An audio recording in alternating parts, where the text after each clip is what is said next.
Et l'actualité parlementaire, Éric Dupond-Moretti, c'est l'arrivée du texte aujourd'hui des retraites au Sénat, après des jours, on peut le dire, franchement chaotiques à l'Assemblée nationale. Quel regard est-ce que vous portez sur la façon dont tout cela s'est passé? Est-ce que c'était quoi, une ambiance de prétoire? Est-ce que vous avez vu trop de violence, vous qui avez l'habitude de vous opposer assez vivement à vos adversaires politiques, parfois aussi dans l'hémicycle? Je peux vous dire deux mots d'abord, Oui, vas-y, allez-y. contextuels, Ouais. si vous m'en laissez le temps.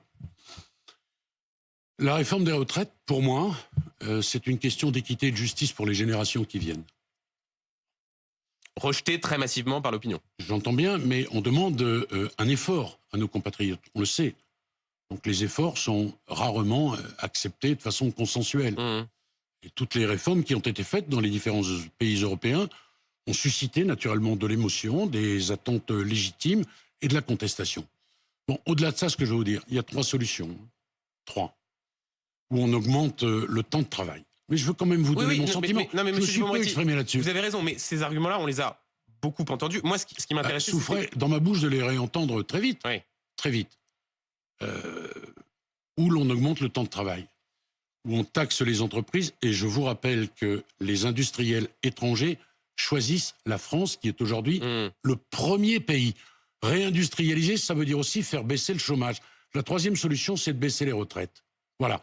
Je vous ai rappelé ça alors, maintenant. Sur le débat à l'Assemblée, la façon dont ça s'est passé, Olivier Dussopt traité d'assassin, un ballon de foot à son effigie. Comment est-ce que vous avez vécu ces débats-là? Très mal. Et les ta gueule, et les menteurs, et les invectives, et les injures, dans le cœur battant de la démocratie, quand on pense que là, s'est exprimé Victorio.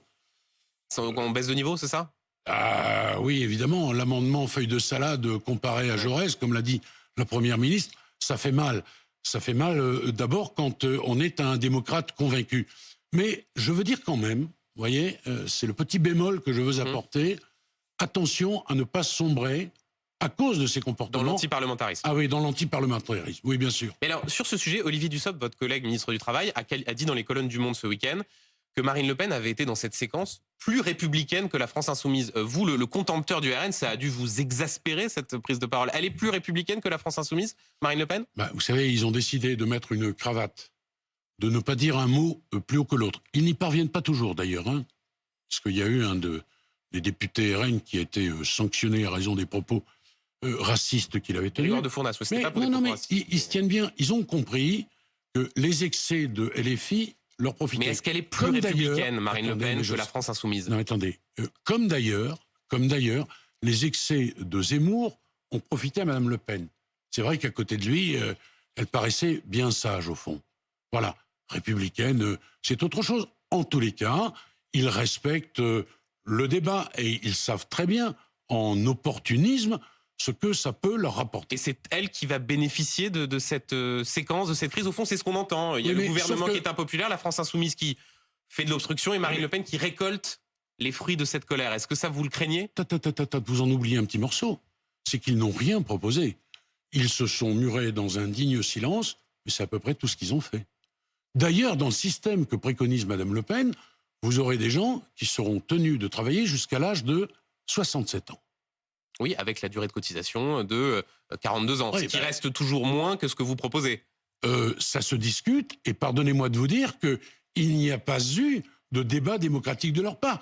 Ils ont regardé les invectives et les injures s'abattre sur nous, notamment, sur Olivier Dussopt, sur Gabriel Attal, ils ont compté les points. Mais donc ils vont plutôt récolter ces points-là? Non, parce que je vous dis, vous oubliez un petit morceau qui est le fond. Il y a la forme et il y a le fond. Un dernier mot sur le Rassemblement national. Hier, à ce même micro, Jordan Bardella a confirmé, au fond, une sorte de changement de doctrine sur la question de l'Ukraine. Il a dit on a tous été naïfs collectivement à l'égard de Vladimir Poutine. Donc il se rapproche de vos positions internationales. C'est en quoi? C'est la dédiabolisation qui continue du côté du RN? Non, mais c'est sûr que naïveté et candeur, ce sont deux mots qui collent parfaitement avec le Front National. C'est les deux mamelles du Front National. Qu'est-ce que vous voulez dire? Je vous sens un peu ironique là. Oui, et vous avez raison. Vous savez, le président de l'Assemblée nationale d'Ukraine est venu. Qu'est-ce qu'ils disent? D'ailleurs, Marine Le Pen s'est rendue, je crois, à un dîner ou un déjeuner en son honneur. Qu'est-ce qu'ils disent, des gens du Front National, devant le président de l'Assemblée nationale d'Ukraine? Attention à l'escalade. C'est-à-dire que face à une agression russe, en violation de toutes les règles internationales, face aux crimes qui ont été commis, aux viols qui ont été commis, aux enfants qui ont été enlevés, on dit aux Ukrainiens, quand vous vous défendez, vous faites monter la mayonnaise. Et vous êtes dans l'escalade. Vous n'êtes pas favorable à l'escalade non plus. Mais c'est quoi?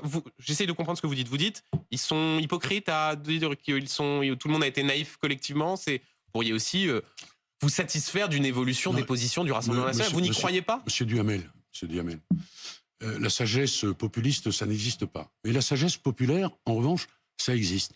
Il y a un joli dicton qui dit que les bons comptes font les bons amis.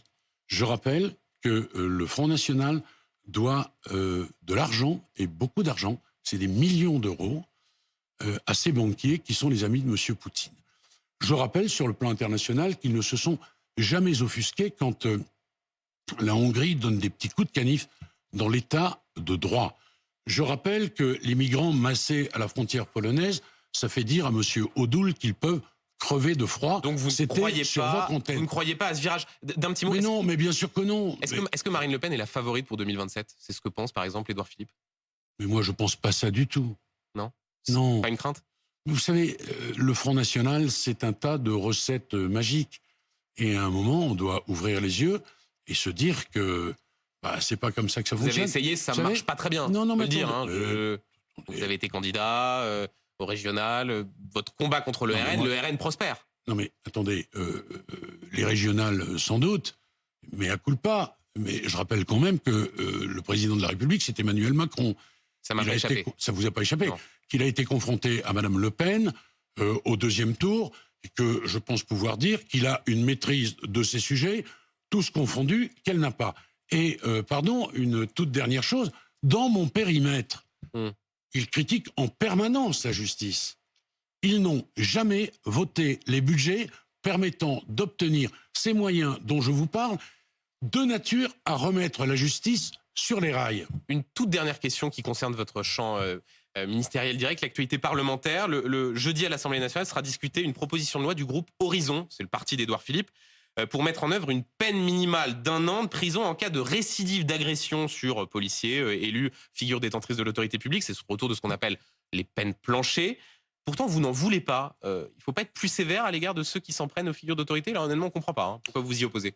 Si vous aviez lu les différentes circulaires de politique pénale générale que j'ai adressées aux procureurs généraux, vous sauriez que j'appelle à beaucoup de sévérité pour tout ce qui est agression, atteinte... Et là, c'est peine minimale, ce que dit Naïma Mouchou. Vous allez beaucoup trop vite. Moi, je vais vous dire, je suis un pragmatique. Et un pragmatique qui avance, ça va plus loin qu'un conceptuel assis. Monsieur Duhamel, si ces peines planchées marchaient, nous le saurions. Elles ont été expérimentées durant 5 ans dans notre pays. Elles n'ont pas fait baisser la délinquance. Et je vais même vous dire mieux. Sous Nicolas Sarkozy, en l'espèce. Je vais même vous dire mieux. Les chiffres que nous avons aujourd'hui, objectives, que pour les atteintes aux forces de sécurité intérieure, les peines prononcées sont supérieures à la peine de 1 an qui est proposée dans ce texte. Donc la proposition d'Édouard Philippe, c'est non. Monsieur Duhamel, moi, je suis un pragmatique, ni un dogmatique, ni un idéologue. Et si je pensais, dans mon fort intérieur, que ces peines planchées, ça marche, je dirais oui, des 2 mains, des 2 pieds. Mais donc là, je sais que ça ne marche pas parce que nous avons une expérience de 5 ans. Donc, je dirais à l'Assemblée nationale plus longuement ce que je suis en train de vous dire. On a davantage de temps et l'Assemblée nationale fera ce qu'elle a à faire. Et ce sera jeudi. Merci beaucoup, Éric Dupond-Moretti.